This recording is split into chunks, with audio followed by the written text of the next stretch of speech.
Welcome to our next episode of Fandom Family Chats. This is a production of Family Fan Clubs on Facebook. You can find us all over Facebook. You can find us all over social media under Fandom Family Chats. Look us up, get dialed in, get plugged in, and get ready to listen to some crazy people talk crazy stuff. Welcome back to Fandom Family Chats. I'm Eve. and I'm Jeanette.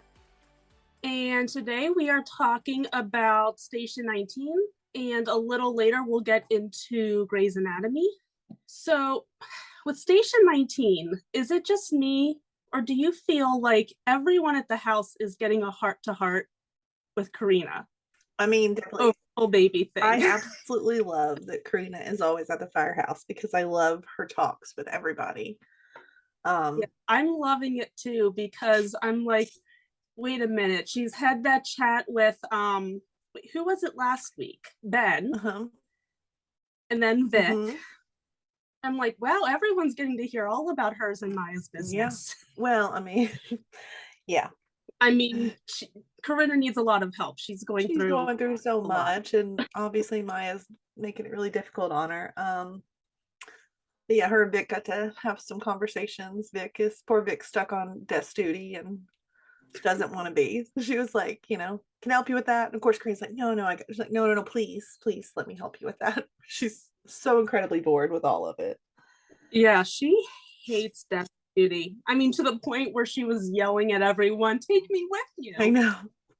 I'm like, that poor woman does not want to be on desk duty. Well, Ben he was on it last week, so he was like, I'm not doing that. Like, does anyone enjoy desk duty? No, I mean, probably. I think I would, but that's because that's kind of what my job is. But for people who are like firefighters, that's terrible. I probably would, because firefighting sounds like terrifying to me. But yeah, I don't want to I'm not a firefighter. So. Exactly.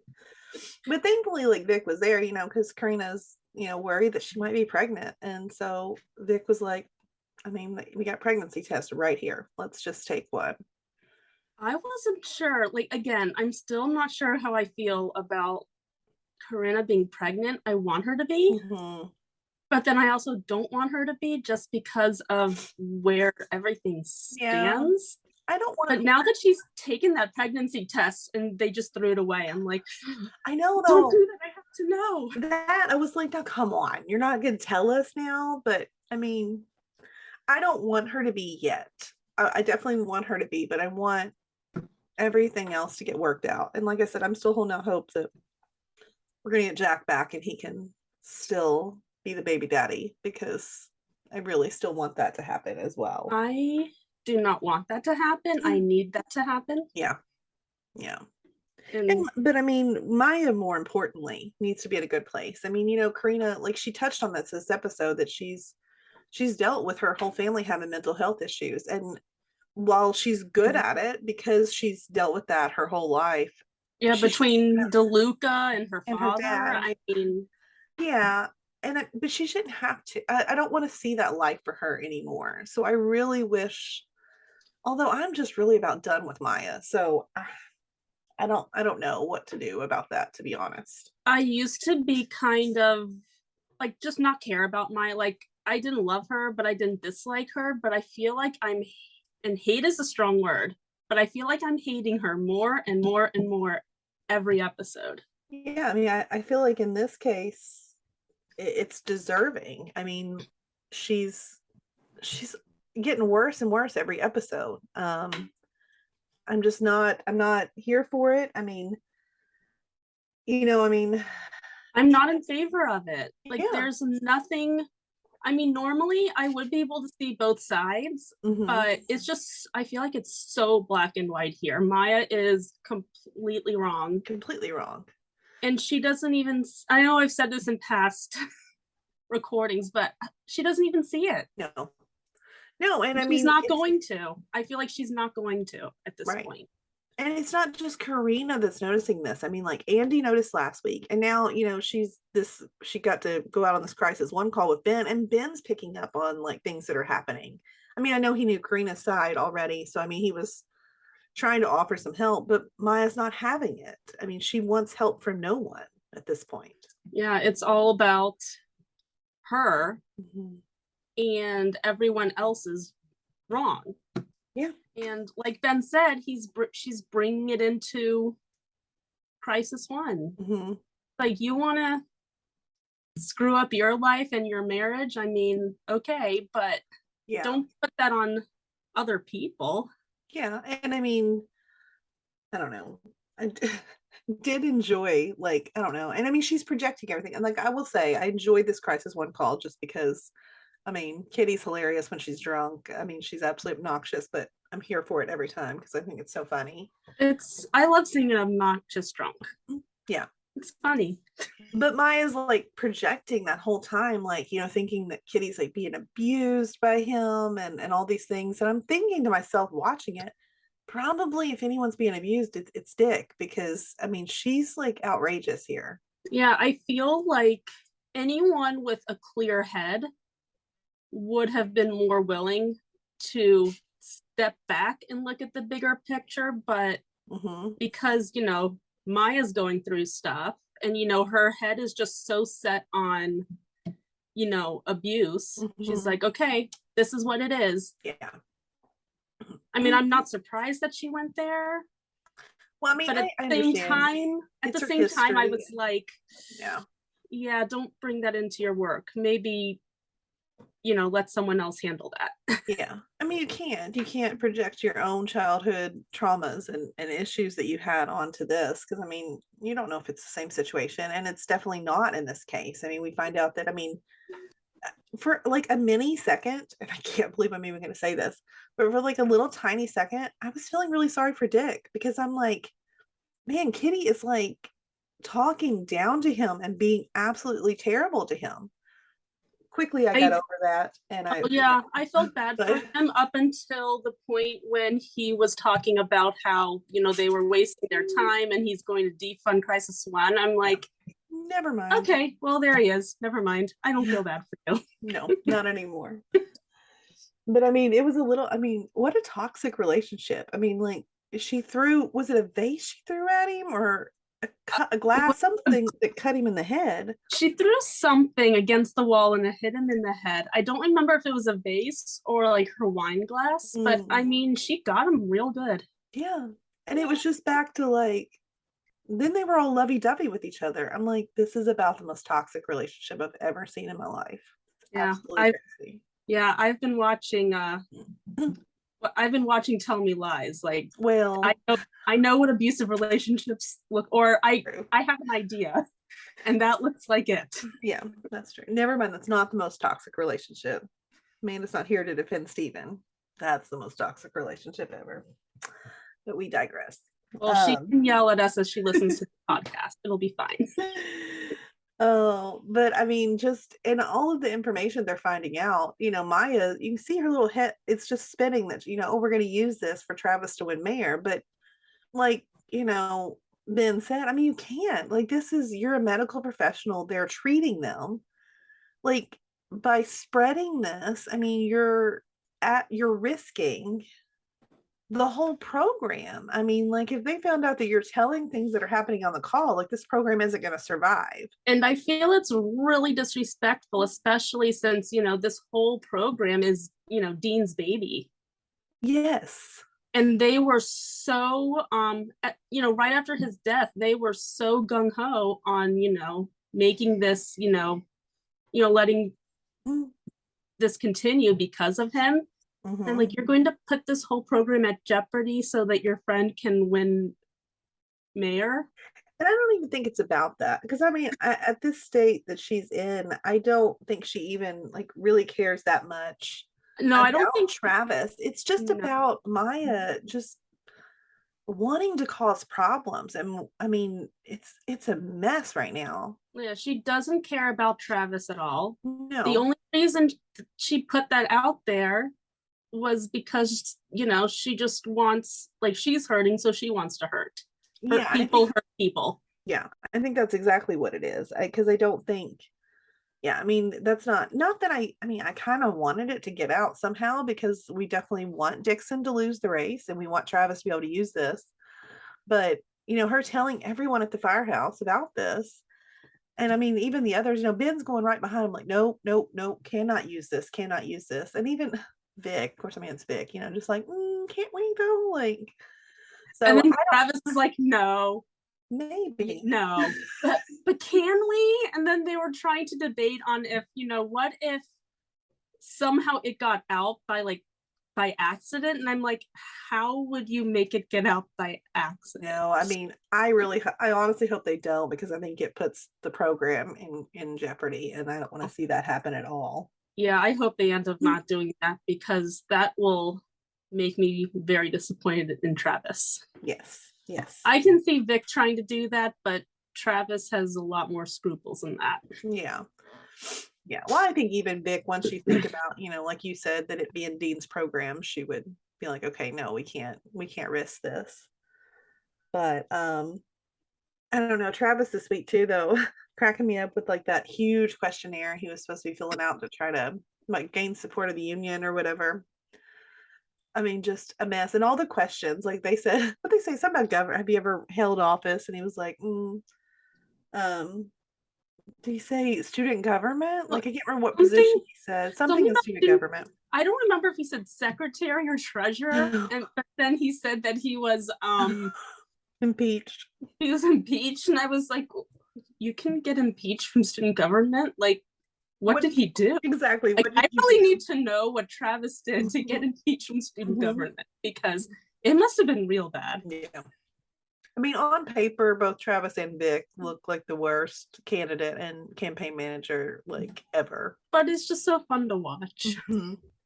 I mean, but we love it. Then there was that one question that said, I think Travis was mocking about, like, will you take funding from the fire department?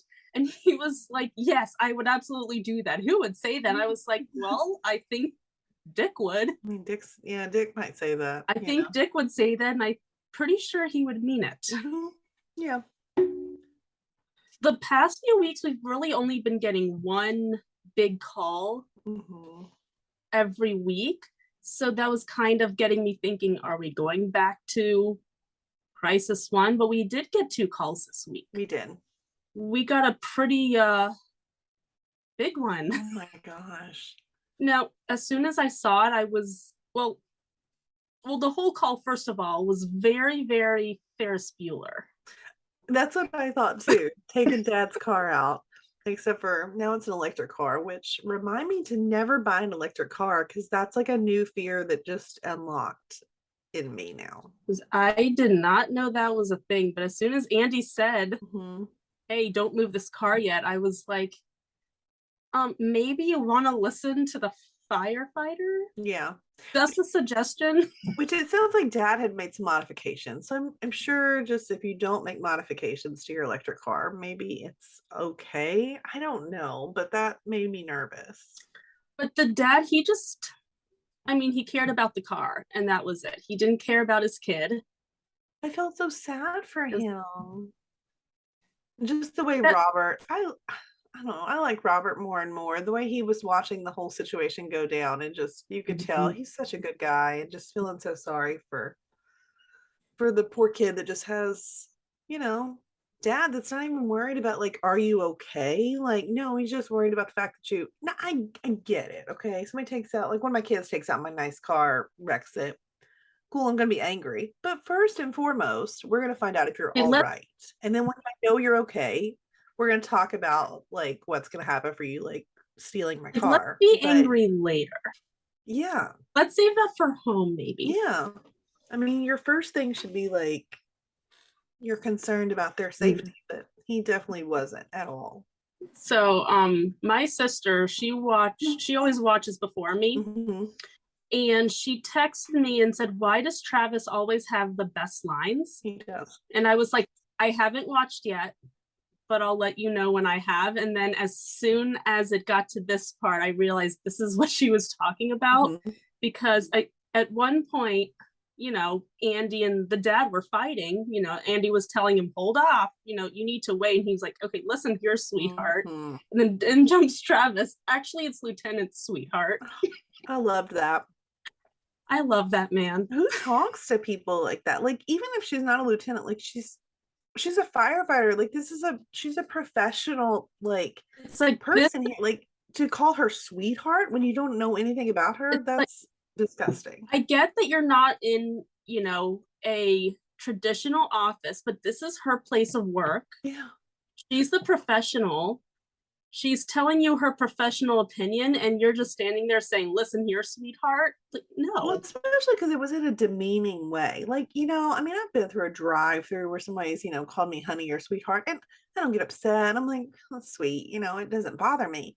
But like, if I was in my place of work and you were like, listen, sweetheart, no. It's like, I like my job, so I'm not going to smack you, but I really, really want to. Yeah, not okay. Not okay. I think my favorite part of this whole call, though, happened at the end with Andy and Beckett. I've been going back and forth on him for a while. I was starting to kind of like him, and now I'm just back to not liking him at all. I don't mind, like, I definitely don't love him. He's not a favorite. He's not somebody that I'll be like, oh, if he left, I'd cry or anything like that. I wouldn't. But I also, sometimes he's got some one-liners and sometimes he's got some like moments where I'm like, he makes me like, he's one of those that's like, he's a jerk, but like you want to like laugh at him because I don't know, he does it in a way that you're like, oh my God, are you serious right now? I'll take him over Maya any day. Oh, I'll take just about any character in Station 19 and Grey's Anatomy over Maya. Yeah, I mean, I'd rather keep him than her, if I'm being honest with you. But I was a little bummed with him and the way that he handled the situation of Andy, trying to ask him to help Jack and talking about them being a family, and he just, I mean, I guess I went back and forth because I saw his point when he pointed out that Jack didn't take a leave of absence, that Jack just left. As the captain of the station, I can also understand why he's saying, I can't have a firefighter who's unreliable. Because it's also, Beckett doesn't have, it's not like when Herrera was there and he had a relationship with each one of them. Like Beckett didn't have that prior to this. So like his personal feelings aren't involved at all. And so I kind of understand, but as a viewer, and Jack being my favorite character, I wanted him to help because I want Jack to get back on track. Now, from the professional standpoint of, him having a house to run and, needing to have reliable people, I understand that. But at the same time, I don't feel like Andy is working so hard to literally get Jack back to the station.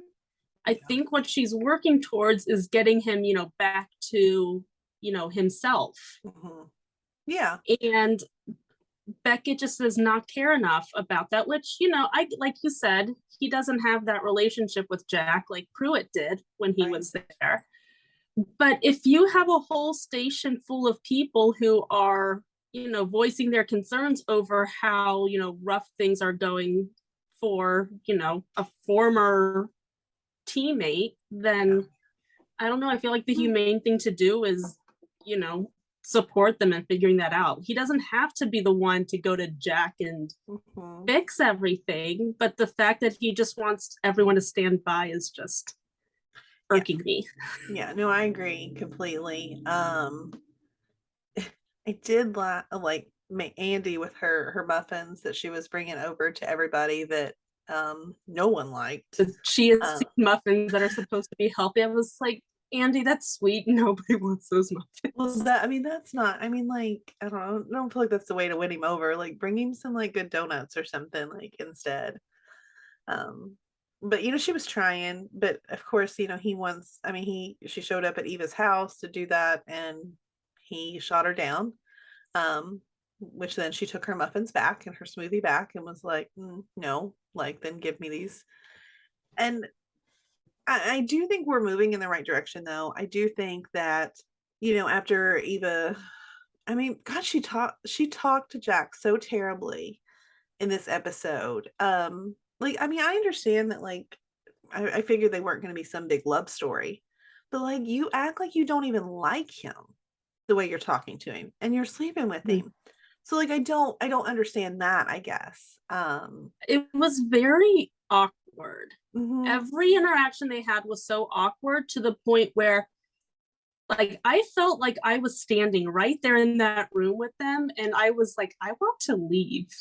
Yeah, it was weird. It was weird. And I almost like hit, my skip forward button so I could skip those, but I was like, no, maybe there's important stuff in here. But there wasn't. It was just weird and awkward.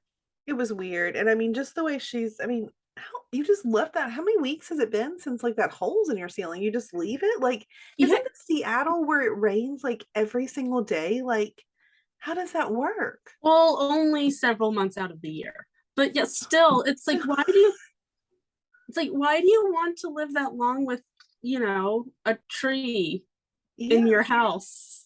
Literally, like I don't understand. And she's just giving Jack crap about how, Riga would have fixed it sooner. It's like, well, I mean, what the heck kind of weird comment is that? I mean, Jack's got what, I don't know, was it broken? I don't know. He's got a messed up wrist. I can't remember exactly if it was broken or just sprained or what it was. I don't think it was broken. I think it was maybe fractured or something. But so he got, I don't know. I did like when he went to the hardware store.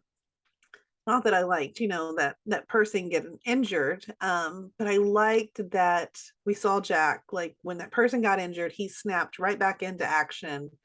Was sort of, trying to help him, saying, don't move, and kind of giving him, the basic stuff that he would do when he, worked as a paramedic, until the doctor got there. And then that was kind of a bummer that he, just got up and walked away. But I think it was just enough for him to maybe realize that I do miss this. I mean, it was a very small spark. Yeah. So I'm hoping that's just enough to really at least, get the gears turning in his head again. Yeah, and I think it will be. I mean, it'll take more work for him to actually because I think he'll probably be a little proud in, not wanting to make the steps to come back. But I think now he knows that he wants it. And then especially with like the whole Station 19 family coming over at the end to help him actually fix that, because Eva wouldn't even help him. I think she wouldn't even hand him a tool that he needed when he was like standing on the ladder. Like, seriously, like she was busy taking his pain pills, so right. Oh god, she's the best. So I think we're moving in the right direction. I hope we only have a few more episodes of him in the state that he's in, because I'm ready for it to get back to normal. I'm not doing this for much longer. It's going to be very painful. Yeah, we need clueless Jack back at the station, like just saying and doing silly stuff all the time. That's what I need. Yeah, we'll get there soon. So hopefully this is, the light at the end of the tunnel, and we'll get, the Jack that we love back. So next week, though, Halloween. I love Halloween, and I love it when we do Halloween episodes. So I think this one looks really good. Stressful. Yes, stressful, but good. There's going to be a lot going on. I enjoyed, they've got the station all decorated, and I love Beckett in his like clown mask scaring them all, because like I said, I love Halloween, so this all just makes me very happy. But the corn maze fire, talk about fears unlocked. I don't know if I can go through another corn maze again. Like, can you imagine how terrifying that would be if like you were stuck in a maze made of corn and there's some fire somewhere? Well, first of all, corn mazes are scary enough to me to begin with, and now you're setting it on fire. Yeah. Oh, I don't like to go through them at night. I like to do them during the day. Like nighttime corn mazes, like, ooh, can't do it.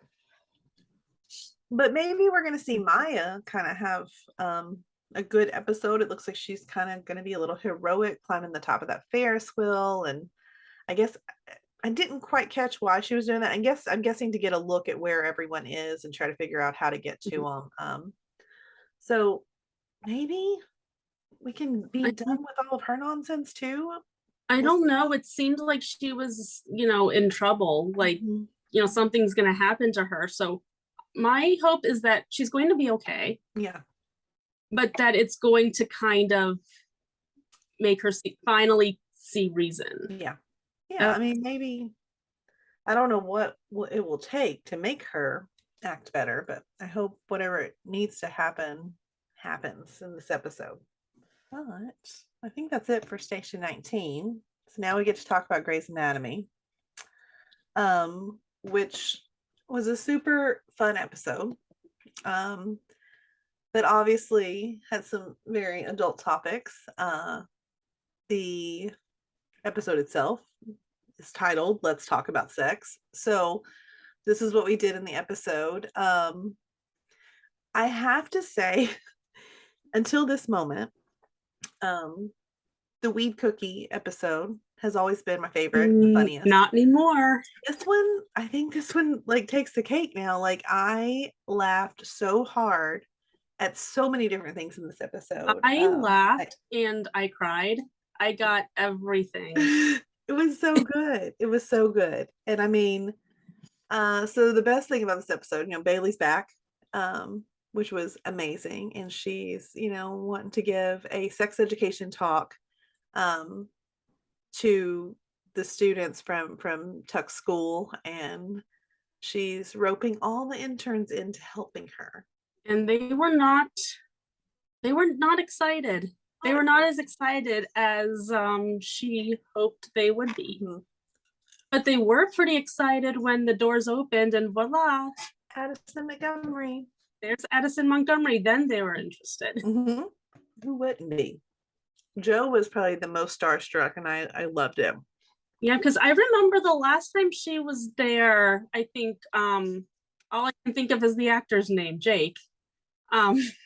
Levi was the one who worked with her. Mm-hmm.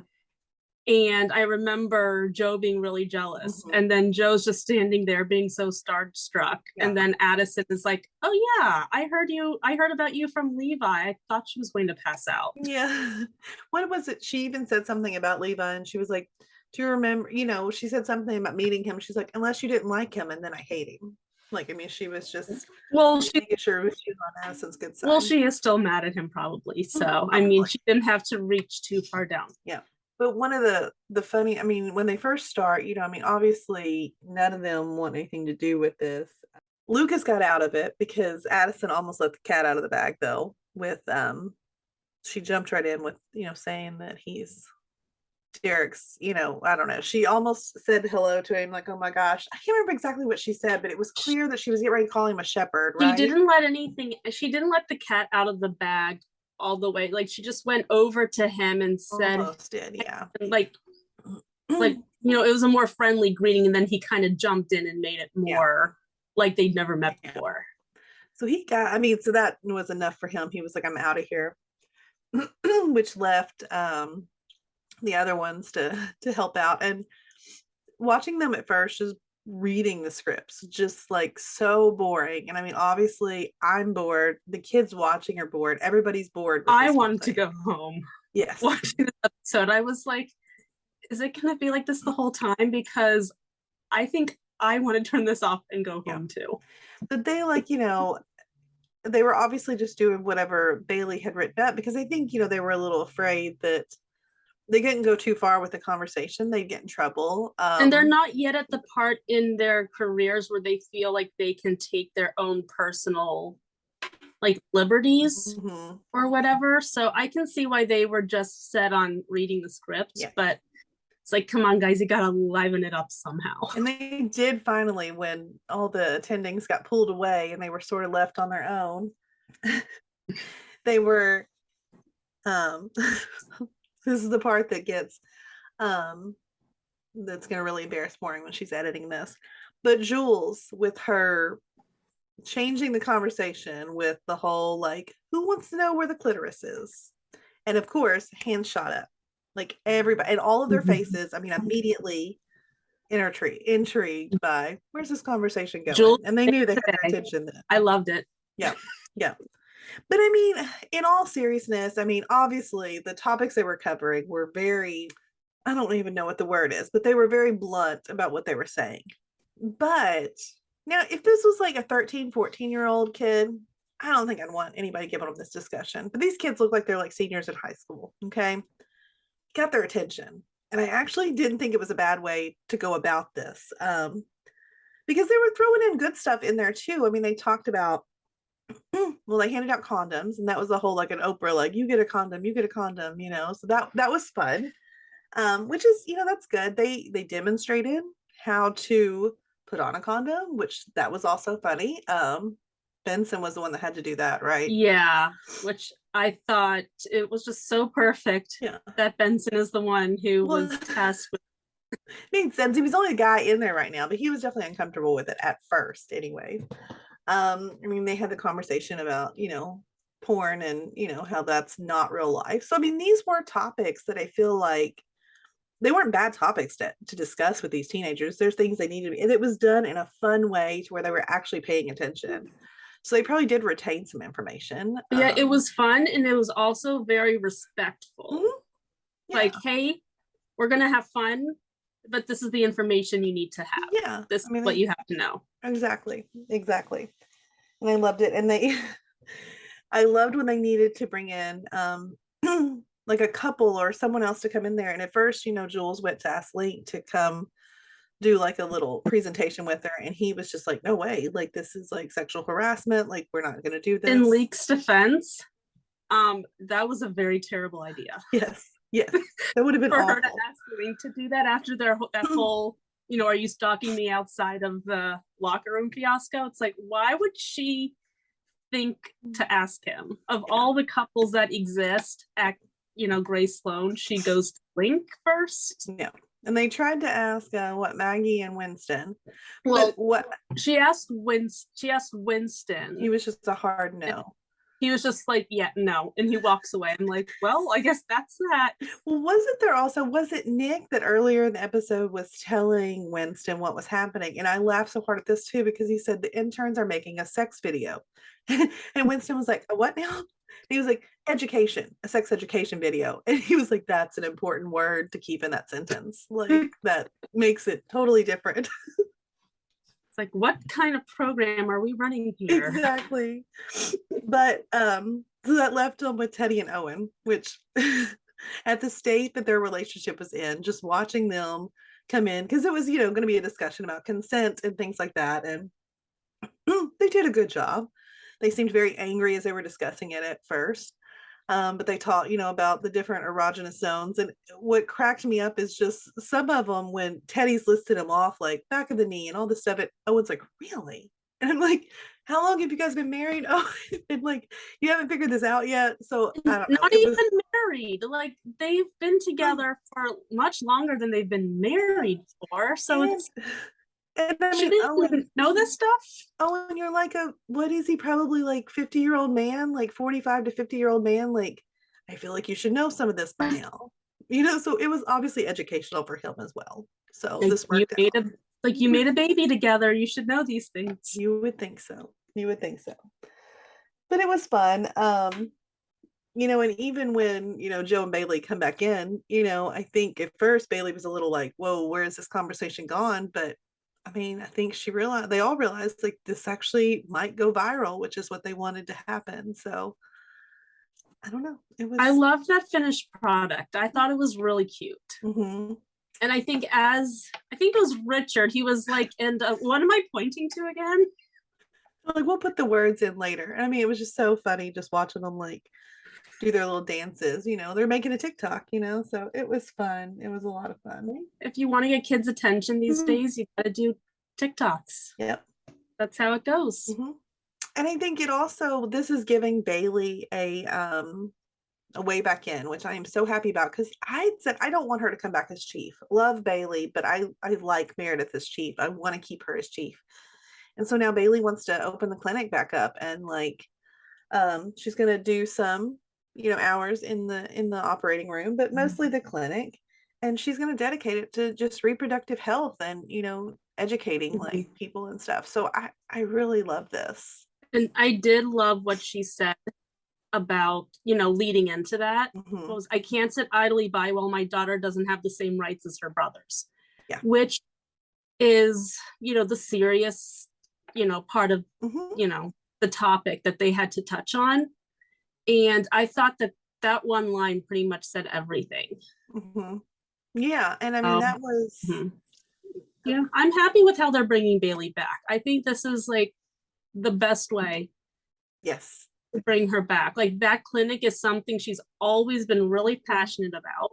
In the So, clinic, here, if we're talking about, getting back to the roots of Grey's Anatomy and getting the fans excited about it again, the Denny Duquette Clinic is a huge part of, Grey's history. And so the idea of that opening back up and us being able to see that again and seeing the interns probably in there helping out and doing different things. And I think it'll be really good. So I'm excited about that. The other part that this discussion seemed to get everyone in a very friendly type mood. We had hookups happening everywhere. I mean, we had obviously Owen and Teddy seemed to be back on track. He used some of his knowledge that he had learned about the different erogenous zones to, just make up with his wife. So that was fun. But then, one that I didn't see coming was Benson and Jules. I was like, what? Like, but maybe I'm okay with it. At first I was like, ew, and then I said, you know what? Never mind. Yeah, I'm like, maybe it's good. Maybe this is fun. Mike Chang and Mary Queen of Scots. Cool, let's do this. Yeah, let's make this happen. Even Joe and Link, even though, they weren't hooking up, but she was teaching him about, the foot rub and what she learned in class as far as that goes. So that was fun, and that part was a little cheesy. I didn't really care for all of that. They could have toned it down a little because it was a little weird. But yeah, Link and Joe stuff, I wish they just left out because they finally got those two back to a point where it's believable that they can be friends again. And then they like, if they were going to do that, I almost wished, like, when she started like moaning about him rubbing her feet, like I wish he had been like, whoa, okay, that was too much, and like kind of bring it back to like, whoa, no, we're just friends. Because if that's where we're going to have them, that's where I want them. Like, I don't want this, like, I don't know, I don't want a weird back and forth. Like, we got to decide what we're doing with them and then just do it. I didn't appreciate it. Yeah. And then we've got, the only other one, we didn't see them like together. I guess Kai and Amelia, I totally forgot Kai was back in the midst of all this conversation. Kai and Amelia are reconnecting because they're back. And then the other like flashback thing wasn't like a hookup, but it's a relationship that I'm looking forward to. And I know we'll talk more about them, later on here when we're discussing, but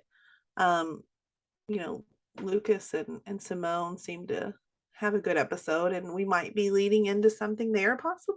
I don't know. It's kind of fun. Well, I guess we'll see. We'll see, right? Yeah. Exciting stuff happening. Yeah. We had like within this discussion, there were actually like two of the girls in this class ended up kind of having medical emergencies of their own. And so, it was a really good thing that they were there taking the class and could get the help they needed. Because I guess we'll talk about this in a little bit, but if they hadn't been there at, that whole sex ed talk, then chances are they would not have gotten the quality medical attention they got. Both of these girls had, Addison right there, and they wouldn't have had her if they weren't there. Exactly. So thank goodness they were. Yeah. And the one girl, that was so sad when Addison like found her crying in the stairwell. And it turns out she thinks she's pregnant, so they do a pregnancy test and she is. And I just felt so sorry for her. But they, they gave her options, and she decided to, in fact, have one of the, what is that called? Chemical abortion? Is it called a chemical abortion? I don't want to say that with being wrong. It's called something different, right? I said in the notes I put medical abortion. That's what I almost said, but then in my head I was thinking, aren't they all medical? But I don't know if that's right, we'll just say. In any event, she chose to take the medication that would end her pregnancy. Yeah. So Addison Levi, they took care of her in that, and she was worried about her parents and things like that, and it was just such a sad story. I don't know, that one that one bothered me, especially being the mom of two young girls. It just stresses me out that, young people going through stuff like that. But I mean, like you said, Addison Montgomery being there, I mean, I feel like there's no better person than her to be there to walk her through that and kind of help her figure out what she wants to do. Not just because, I mean, Addison's an incredible physician. I mean, you can't debate that. Yeah. But just that she also genuinely cares. And So, I think she's she definitely got, the care that she needed, but then she also got, that support that she probably wasn't going to get at home. And Addison, I didn't watch Private Practice, and we don't have any Shelby on here to tell us for sure, but I'm pretty sure Addison actually has a daughter as well. Does she have a daughter? Son. I think it's a son. Okay, maybe it's a son. Either way, she's a parent, and so I feel like that that helps too, that she was able to kind of be supportive in that way to her. So that was good. But I mean, not just, I don't know, Addison's having a hard time. I mean, she was talking about she lived in California, is that right? Like I said, not watching Private Practice confuses me, but I think it's in California. LA is where Private Practice took place, so I believe she's still there. Or I don't know if it's LA, but I'm pretty sure she's still in California. Yeah. But I mean, she was talking about like these young girls, like, I mean, young girls, like 18, wanting to come in and have their tubes tied just because they're afraid that, I mean, something will happen and they won't have any choices. And so, I mean, there are some really heavy topics discussed here as well. Which, I mean, Grey's Anatomy does. They don't shy away from these things. And so I think it's happening out there. So I think it's perfectly fine to have all this out there and, tell people, what's going on. And Addison feels strongly about it. And so she's wanting to do what she can to help and to, I don't know, just try to, I don't know what the word is really. I don't know. She just wants to be a part of this conversation that's happening about these things. And, she told Richard she didn't want to feel erased. Yeah, that was hard. I mean, it's important to talk about, but it was really hard to listen to, especially, as someone who's so deep in all of this. And yeah, like she said, the work she does matters, but not to everybody. Yeah. So I mean, we had that, that poor girl who was terrified that her parents were, I think she literally said, my parents are literally going to kill me. But then we had that other girl, she had, and I put it in here because I knew I was not going to remember what it was called, ovarian torsion. And I don't remember what caused it. I think it's just, it just happened. And luckily, again, she was right there. She had Addison, she had Bailey, who Richard made beg for privileges, which, that was kind of fun to watch. You knew that Richard was going to, he had to do that. What do you say? Do you have any references? Do you have any references? And her biggest reference. And she's just like, but anyway, she had Addison there, she had Bailey there, and at the end of it, her mother was thankful. And as it turned out, I think they said that it's one of those things where if you don't know what to look for, you're not going to know to go to the doctor. Yeah. Because she just had really bad cramping. And if that's all it is, a lot of women don't think to go to the doctor over cramping. Because it's like, what do we classify as really bad?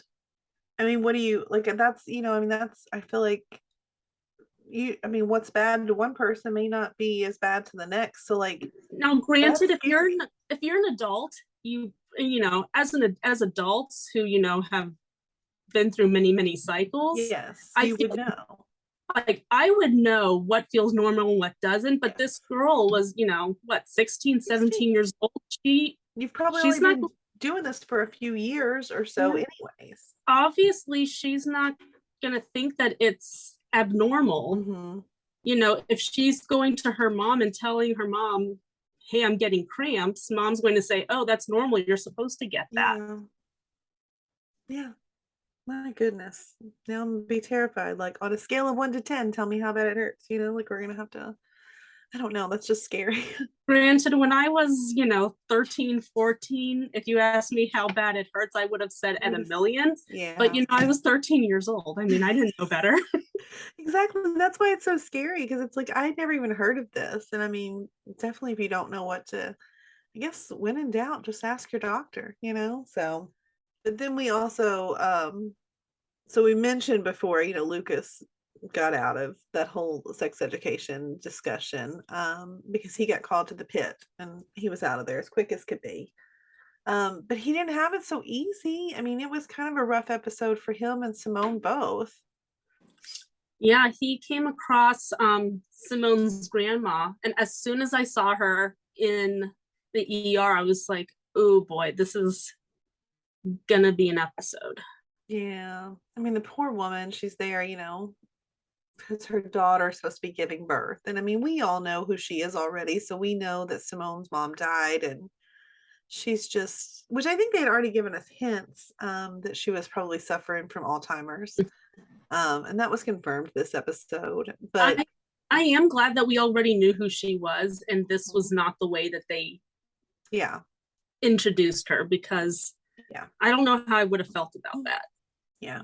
And what I loved is, I mean, I've already said that Lucas is my favorite intern. And this episode just absolutely solidified it. He was so kind and so sweet with her. And I mean, also with Simone, whenever, she came and when he called her to come get her grandma and just kind of seeing what was going on. I mean, he was really kind to her, and just, I really liked this interaction between the two of them, just to give them a little more depth. But I also hated that Simone was going through this. It's so hard. Yeah, it was hard to watch, especially since, she doesn't really seem to have a lot of experience with how to handle, Alzheimer's, people with Alzheimer's, and when they're going through their things, because of course her go-to was to say, no, it's me, Simone, your granddaughter, mom died. I was thinking, whoa. That's a lot for a poor woman who thinks she's there to witness the birth of her granddaughter.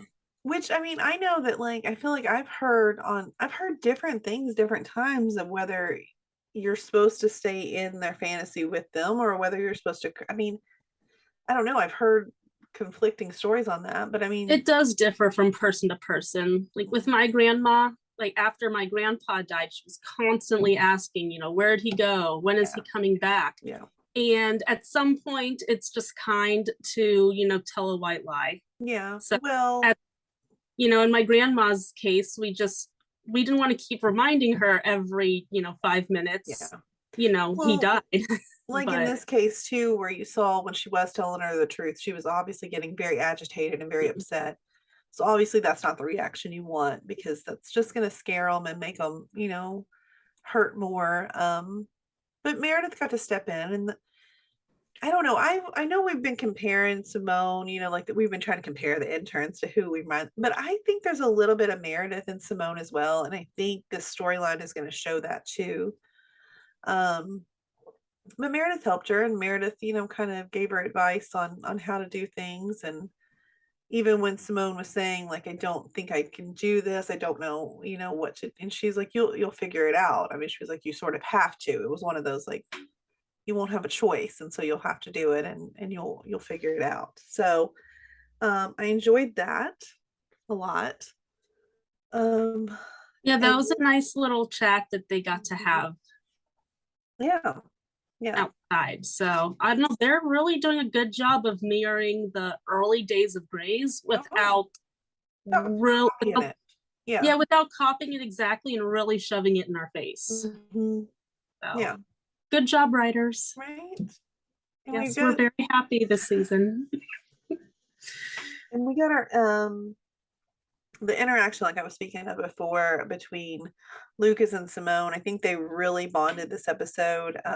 He knows her situation with her grandma. And she also has figured out that he's a shepherd. Someone had to find out eventually. Mm-hmm. And I'm glad it was like I like this, I think, because they, she said, you keep my secret, I'll keep yours.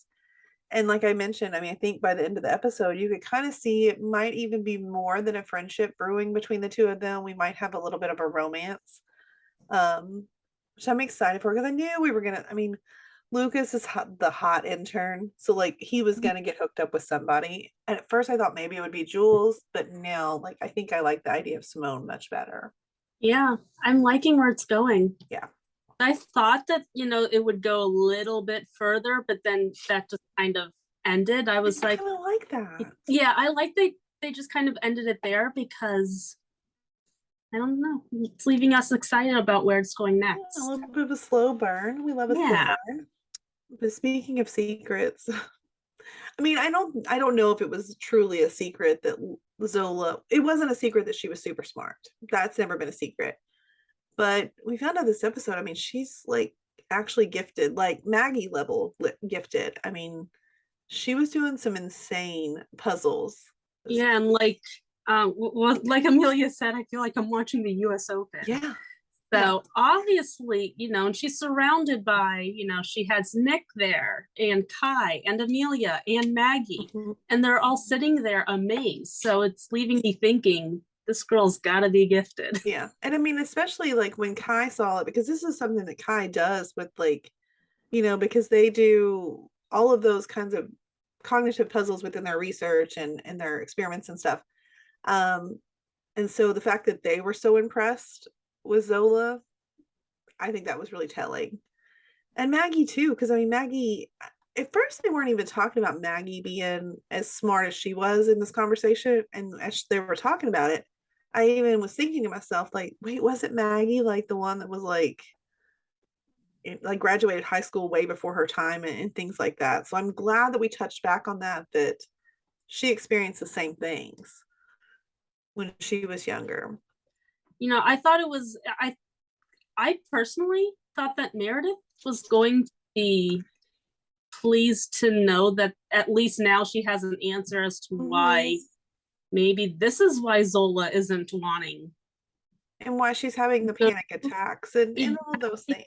But she wasn't, she was just so stuck on did a whole bunch of experience on my kid without telling me. And left it there. I try to put myself in the parenting mindset of where she was with that. And I think maybe it was just the simple fact of it's wonderful that Zola's gifted and it's wonderful that she's able to do these things. But while that helps her with some of the challenges in her life, I feel like it also will open up new challenges of feeling, I don't know. I mean, like, I think you might think that it might make her feel different and more excluded, but at the same time, understanding it might help her feel included and have the answers might give her some sense of relief. I think Meredith will realize that, but I think her initial reaction was just, I don't know.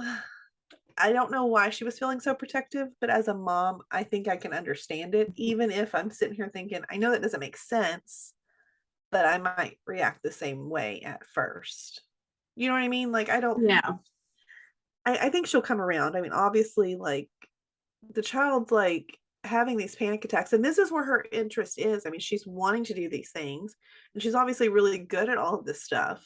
So why not just embrace it and see where that takes you? And the fact that Maggie also had these same experiences as a child, I mean, she's got someone who can help her through that.